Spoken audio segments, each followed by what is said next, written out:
कहना कि 90 दिन अगर गुजर गए तो फिर क्या हुआ। मैं कहता हूं आसमान गिर गया, क्योंकि 90 दिन सिर्फ 90 दिन नहीं है, वो एक आइन की बंदिश है।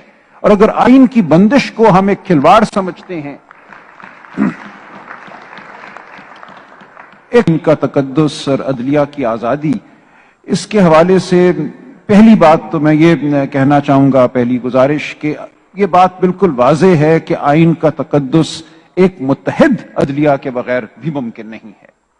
आज जो हमें अदलिया में एक मकालमा कह लें या एक चपकलश कह लें जो नजर आ रही है, उसने मौका दिया है उन कुव्वतों को जो पहले दिन से ही पाकिस्तान में आईनी निजाम, जमहूरी निजाम की मुखालिफ कुव्वतें हैं। ये कोई नया मामला नहीं है। पाकिस्तान की तारीख हमें बताती है कि एक बुनियादी तजाद है, जिसको चेयरमैन माओ ने अपने अल्फाज में कहा था, द प्रिंसिपल कॉन्ट्रडिक्शन। वो हमारे मुल्क में यही है कि क्या इस मुल्क में जमहूर की आवाज को आवाज समझना है और उस आवाज को ताकत का सरचश्मा बनना है या नहीं बनना। जमहूरी और गैर जमहूरी रवैये शुरू दिन से बरसरे पैकार हैं और आज भी हमें यही नजर आ रहा है। आज जो कुछ हम देख रहे हैं, ये एक सतह पे तो शायद सियासी कुव्वतों के दरमियान जंग है, लेकिन इसके पीछे बिल्कुल वाज़े है कि वही कुव्वत कार फरमा है जो चाहती है कि इस मुल्क में अगर जमहूरियत का कोई सांचा, कोई हुयूला कायम होना है तो वो उस कुव्वत की मर्जी से कायम हो। वो कुव्वत ये समझती है कि सुर्ख लकीरें लगाना उसका हक है। किसको हमने सियासत में रहने देना है, किसको हमने पार्लिमान में रहने देना है, किसको हमने हुकूमत में रहने देना है, यह समझा जाता है कि उनका इस्तेहकाक है। तो असल में ये जंग जो आज हम लड़ रहे हैं, ये जंग वही जंग है जो तमीजुद्दीन ने लड़ी थी। ये वही जंग है जो हमसे पहले बहुत से लोग लड़ चुके हैं और ये जंग हमारे बाद भी शायद जारी रहेगी। हमें अयादा करना है कि इस मुल्क में हम जमहूरियत के लिए खड़े हैं और जमहूरियत हमारे आइन का बुनियादी तकाजा है। लिहाजा यह कहना कि 90 दिन अगर गुजर गए तो फिर क्या हुआ, मैं कहता हूं आसमान गिर गया, क्योंकि 90 दिन सिर्फ 90 दिन नहीं है, वो एक आइन की बंदिश है। और अगर आइन की बंदिश को हम एक खिलवाड़ समझते हैं,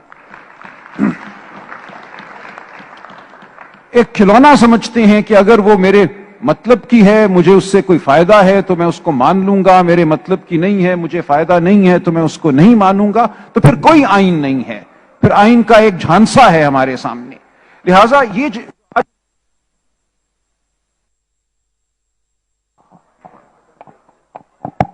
हेलो जी, जो गुफ्तगू आज हम कर रहे हैं ये इंतहाई बुनियादी नौइयत की गुफ्तगू है। हम जमहूरियत के लिए लड़ रहे हैं, हम आइन के लिए लड़ रहे हैं। हमारे बाकी नजरियात बिल्कुल मुख्तलिफ हो सकते हैं, ठीक कहा खोसा साहब ने। हमारा जहनी पस मंजर, हमारा सियासी पस मंजर, हमारे कई नस्बुल ऐन एक दूसरे से मुख्तलिफ हो सकते हैं, लेकिन आइन को मुकद्दस मानना मैं समझता हूं हम सब की वो कदर है जिस पे हमारा इत्तफाक है। इस कदर पर हमारा अगर इत्तफाक नहीं तो फिर रियासत तहलील हो जाती है। फिर मामला सिर्फ असेंबली के तहलील होने का नहीं रहता, फिर मामला बहुत इससे आगे बढ़ जाता है। हम एक रेवड़ बन जाते हैं, हम एक कौम नहीं रहते।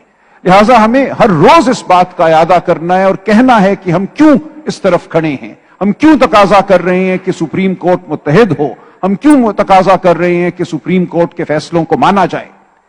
इसका एक ही मकसद है कि जो गैर जमहूरी कुव्वतें हैं उनको धकेला जाए पीछे, जमहूरियत को मौका दिया जाए। तो ये मेरी गुजारिश है, मैं ज्यादा वक्त नहीं लेना चाहता। हमें हमारा नस्बुल ऐन, हमारी अक़दार बिल्कुल वाज़े हैं। इस हवाले से हमें कोई शक नहीं होना चाहिए कि हम वही लड़ाई लड़ रहे हैं जो पिछले 75 साल से हमें दरपेश है। हर रोज कातिल की शक्ल बदल जाती है हर दौर में, लेकिन मार्का ये वही है, कशमकश ये वही है।